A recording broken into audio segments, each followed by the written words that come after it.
धन्यवाद। नमस्कार। संडे के दिन नमस्कार नहीं करते आप लोग? नहीं, कभी छुट्टी होती ना नमस्कार की भी। नमस्कार। कैसे हैं आप लोग?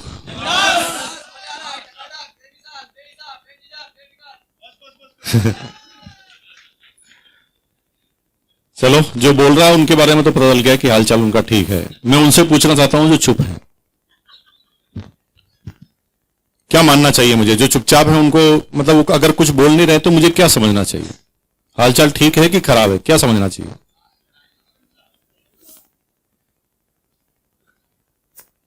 चुप रहने से कंफ्यूजन बढ़ते हैं भाई, बहुत कंफ्यूजन बढ़ते हैं। डेमो देखना चाहते हो घर पे जाके तो अपनी बीवी के सामने 3 घंटे चुप रहना, प्रॉब्लम बढ़ जाएगी। जितनी भी समस्या है वो ज्यादा हो जाएगी। आप चुप रहोगे, सामने वाले को कंफ्यूज करने से ज्यादा कुछ भी नहीं कर सकते। मैं अगर आपसे पूछ रहा हूं कि आप कैसे हैं तो आपको जवाब देना बनता है भाई। खराब है तो खराब बोलो, अच्छे हैं तो अच्छे बोलो, लेकिन बोलो तो सही। चुप रहने से क्या होगा बताओ? भारत के प्रधानमंत्री जो भी आते हैं नए नए, वो हर साल लाल किले से बोलते हैं आवाज उठानी पड़ेगी, चुप रहने से काम चलने वाला नहीं है। चाहे वोट के माध्यम से आवाज उठाओ, चाहे जवान के माध्यम से आवाज उठाओ, चुप रहने से आपकी किसी भी समस्या का हल नहीं है।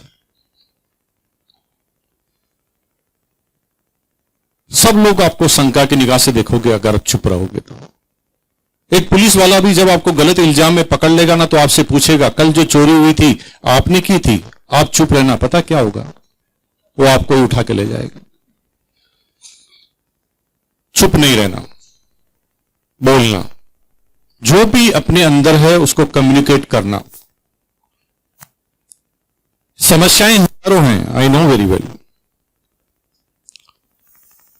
हर साल कोई ना कोई प्रधानमंत्री, सभी बोलते हैं ना कि हालचाल खराब है, मुझे पता है लेकिन मैं ठीक कर दूंगा, मुझे 12 साल जिताओ तो सही।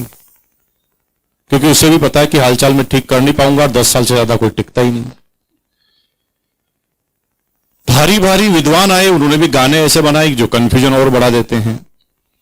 हम होंगे कामयाब, हम होंगे कामयाब एक दिन।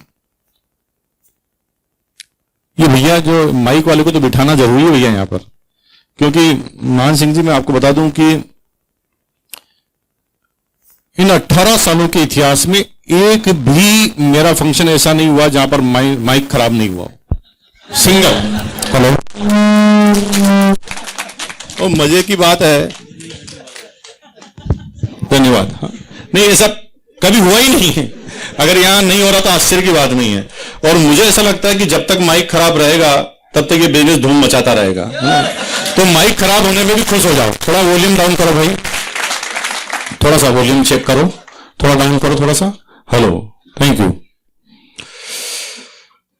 तो कंफ्यूजन वाले कि हम होंगे कामयाब एक दिन, उसको भी पता नहीं था कितनी तारीख को होंगे, और गाने वाले को भी पता नहीं था, सुनने वाले को भी पता नहीं। सब लोग काम पे लगे हैं, लेकिन कामयाबी कब मिलने वाली है, जीवन कब स्वतंत्र होने वाला है, हमें पता नहीं। इतना घूर के मुझे देखने की जरूरत नहीं, मुझे भी पता नहीं है। मैं कैसे बता सकता हूं आपके बारे में, है ना? मुझे तो मेरे बारे में पता है, वो मैं बता सकता हूं। और ये भी जानता हूं कि हालचाल ठीक तभी होगा जब आप मुस्कुराएंगे। आपके इस तरह की शकल थोबड़ा बिगाड़ के रखोगे ना तो पड़ोसी भी दूर भाग जाएंगे। और मेरी भाई, आपकी बीवी भी आपसे परेशान हो जाएगी अगर इस तरह से उदास रहोगे तो। इसलिए हालचाल खराब है लेकिन मुस्कुराओगे, ठीक होगा। कोशिश करो। हंसना नहीं, हंसने की बात नहीं कर रहा हूं, मुस्कुराने की, है ना?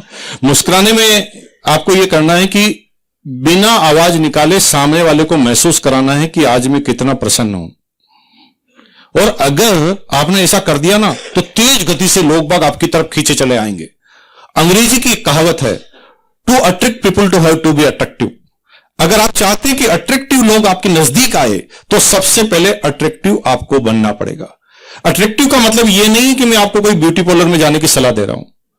आप सिर्फ अपने सिंपल से प्यारे से चेहरे पर एक मुस्कुराहट लाइए, क्योंकि जब आप किसी ट्रेन में या बस में बैठे होते हैं और आपको यह पूछना होता है कि यह स्टेशन कब आएगा, तो आप हमेशा ऐसे ही आदमी से पूछते हैं, ऐसे ही आदमी का चयन करते हैं जो सबकी तरफ देखकर मुस्कुरा रहा होता है। कभी भी आप ऐसे आदमी का चयन नहीं करते जिसने सिर पे पट्टा बांधा हुआ है, रो रहा है, अपने सिर को पटक रहा है। आप उससे पूछोगे? आप कैसे चयन करोगे? To attract people to have to be attractive. अगर आप चाहते हैं कि सब आपकी तरफ अट्रैक्ट हो, तो आपके चेहरे से सबसे पहले होंगे, यानी इस शोरूम को सबसे पहले आपको ठीक करना है। अगर आपने ये शोरूम ठीक कर दिया, हजारों समस्याएं आने से पहले ही भाग जाएगी। और अगर ऐसे ही रखोगे, समस्याएं सारी आएगी, कोई रुकेगी नहीं। एयर होस्टेस की ट्रेनिंग 2 साल की होती है मेरे भाई। जब आप स्टार एयरलाइंस में जाते हैं तो 2 साल की ट्रेनिंग के बाद आपको एयर होस्टेस की डिग्री मिलती है। और आपको आश्चर्य है, 2 साल में से 1 साल पायलट और एयर होस्टेस को एक बात सिखाई जाती है, सिर्फ एक बात, कि हर परिस्थिति में मुस्कुराना कैसे है।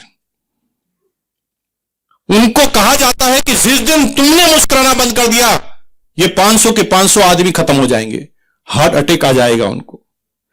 तुम्हें मुस्कुराना जारी रखना है, समस्याएं हजारों भी आ जाए, लेकिन तुम्हारे चेहरे से यह पता नहीं चलना चाहिए कि समस्याएं आ गई है। और अगर तुमने ये पेशेंस के साथ मुस्कुराना जारी रखा, तो निश्चित रूप से यह समय बीत जाएगा और आपकी प्रॉब्लम खत्म हो जाएगी। हिंदुस्तान की एविएशन इंडस्ट्रीज इतनी तेज गति से आगे बढ़ रही है, आपको आश्चर्य होगा कि 300% पर ईयर की रफ्तार चल रही है अभी। 3 गुना हर साल पैसेंजर बढ़ते जा रहे हैं। दुनिया में ये आंकड़े चौंकाने वाले हैं। किसी को समझ में नहीं आ रहा हिंदुस्तान के लोगों को क्या समझ में आ गया प्लेन के अंदर। इतनी फ्लाइट चालू हो रही है, जिधर देखो उधर कनेक्शन मिलने लग गए हैं। बोइंग और एयरबस के पास सबसे ज्यादा ऑर्डर है तो वो इंडियन कंपनियों के हैं। इतनी तेज गति से ये इंडस्ट्रीज डेवलप हो रही है। लेकिन मजे की बात है, हिंदुस्तान में एक ग्रोइंग सेक्टर है। और जब भी प्लेन उड़ता है किसी भी नई जगह से, तो 30% ऐसे आदमी होते हैं जो जिंदगी में पहली बार प्लेन में बैठ रहे होते हैं। 30% आदमी पहली बार बैठे होते हैं। भाई, जब हम पहली बार प्लेन में बैठते हैं तो हम थोड़ी जानकारी लेकर जाते हैं, है ना?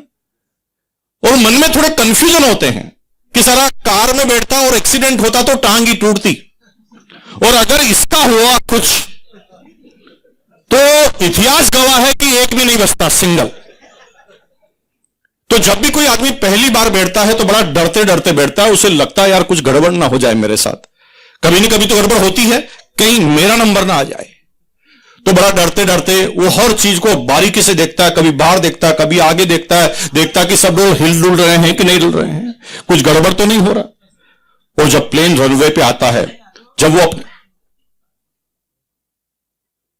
जब रनवे पर आता है, जब वो अपनी रफ्तार पकड़ता है, तब तक आदमी अपनी चेयर को कस के पकड़कर देखता है कि कहीं ये न फिसल जाए अभी। और जैसे तैसे प्लेन एकदम रनवे से उड़ जाता है। लेकिन 3 किलोमीटर की ऊंचाई तक हवाओं का दबाव रहता है, और उन हवाओं के दबाव से जब तक प्लेन निकल नहीं जाता बाहर, तब तक प्लेन स्थिर नहीं होता। प्लेन वाइब्रेट करता है हवाओं से टकराकर। हवाएं जब उनके विपरीत होती है तो प्लेन धड़ धड़ आवाजें करता है और तेज तेज हिलता है। जब प्लेन तेज तेज ऐसे हिलता है तो नया आदमी समझ जाता है कि शायद आज ही मेरी किस्मत खराब है, ये प्लेन अब जाएगा ही जाएगा, कोई रोक नहीं सकता इस प्लेन को। और समस्याएं और बढ़ जाती है जब पड़ोसी भी नया है। दोनों एक दूसरे की शक्ल देखते हैं, दोनों गर्दन हिलाते हैं और समस्याएं बढ़ जाती है। शायद उसमें से एक मुस्कुराने वाला होता तो समस्या नहीं बढ़ती। खुद टेंशन में, पड़ोसी टेंशन में, दोनों आगे टेंशन में, बड़े परेशान से हो रहे हैं। धीरे से आवाज लगा रहा कि प्रभु का नाम ले लो लास्ट बार, है ना, स्वर्ग तो मिलेगा। दोनों परेशान, इतने लो टेम्परेचर में दोनों को पसीना आ रहा है। तभी एयर होस्टेस को समझ में आ जाता है, उनको पता चल जाता है कि ये 2 यात्री थोड़े परेशान हैं। तो एयर होस्टेस थोड़ा सा नजदीक आती है और धीरे से पूछती है, मैं आई हेल्प यू, मुस्कुराते हुए। जो ही वो मुस्कुरा कर बोलती है, दोनों आदमी के चेहरे खिल जाते हैं। समस्या बड़ी नहीं है, अभी हंस रही है। हेलो। और वो कठिन समय गुजर जाता है मुस्कुराने में। और कुछ समय बाद जब 3 किलोमीटर के दायरे से फ्लाइट बाहर निकलती है, उसके बाद तो वो 900 किलोमीटर प्रति घंटा की रफ्तार पकड़ लेती है और जर्क तक नहीं आता, हिलती तक नहीं, पता ही नहीं चलता कि ये फ्लाइट चल रही, प्लेन चल रहा है कि नहीं चल रहा। इसलिए मेरे भाई, मैं ये सब बातें बाद में बताऊंगा। थोड़ा जीवन में एक बात सीख जाओ, मुस्कुराना। हर हाल में समस्याएं हैं, सबको अलग अलग है, सबको लगता है कि मेरी ही सबसे बड़ी है, लेकिन जीवन में ऐसा कोई है ही नहीं जिसको समस्याएं नहीं हो। और अगर समस्या को खत्म करना चाहते हो, मुकेश कोठारी के पास तरीका है, एक झटके में आपकी सारी समस्या खत्म कर सकता है, एक झटके में। क्या करना है? 10वें माले पे जाओ, कूद जाओ, अभी की अभी समस्याएं खत्म। और ये चैलेंज सारे इसलिए हैं क्योंकि हम जिंदा हैं। अगर जिंदा ही नहीं रहते तो समस्या रहती। तो भगवान से, अल्लाह ताला से, परवरदिगार से बार बार प्रार्थना करो, शुक्रगुजार करो कि हे भगवान, तूने मुझे समस्या लायक समझा है, कि मैं, तुझे पता है कि मैं समस्याओं को झेल सकता हूं, तभी तो जिंदा रखा है, नहीं तो मार देता। हेलो, आती रहेगी, जाती रहेगी, जीवन निकलना चाहिए, है ना। हमारे हाथ में जो हो सकता है हम करेंगे, और उसके बाद जो होना है होता रहेगा। हमें टेंशन लेने की जरूरत नहीं है। बोलो, मुस्कुराओ, थोड़ा हाथ खड़ा करो, दोनों हाथ खड़ा करो और एक बार ताली बजाओ। बात करते हैं ना, बहुत सी बात करते हैं आपसे। धन्यवाद।